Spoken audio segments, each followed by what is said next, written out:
The other day, somebody submitted a question through the website and wanted to know how they could do our kneeling floor work without hurting their knees and their wrists. And I've got some answers for you. So the first thing that you can do is you can use a solid surface that's not movable like a countertop and just put your elbows down on there and lean over, just pitch those hips back and work the glutes and work the back of the body, firming up the core without even having to get down on the floor.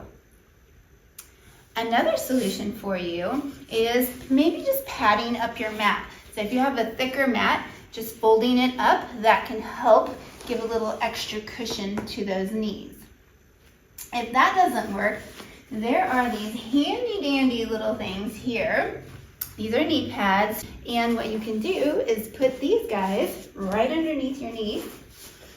And as you get into that kneeling position, you've got something soft right there on the knee. A lot of times if you move it down just right below the kneecap, that's going to feel really good there.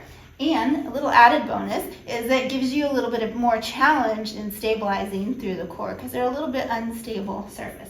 But they feel great on the knees, and we use these guys a lot of times in our reformer classes as well.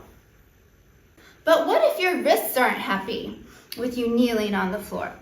Well, I have two things to say about that. Number one, I always tell my clients, I'm sorry, but I'm not sorry. The thing about putting weight on your wrists is it's not something that we do all the time, but our body has a very strict use it or lose it policy. So when we put weight on our bones, they remodel and they get stronger. And there are so many wrist fractures that happen in older women.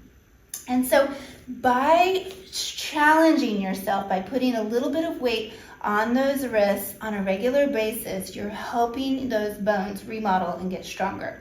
So although it is uncomfortable, I really do like to emphasize practicing it even in small increments so that you can get those bones stronger and you don't get a wrist fracture. Now that being said, one of the key things that causes the most discomfort in the wrist is bringing those wrists into a 90-degree angle. So you can see the angle here from my hand and my arm, my lower arm bones, is a 90-degree angle.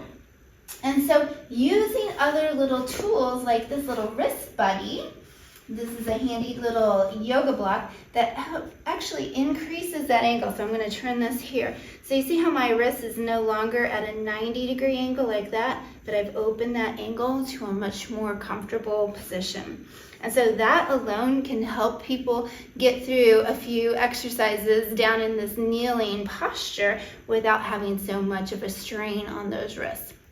So a couple tools for you to help you make that kneeling work more comfortable for you. Keep at it.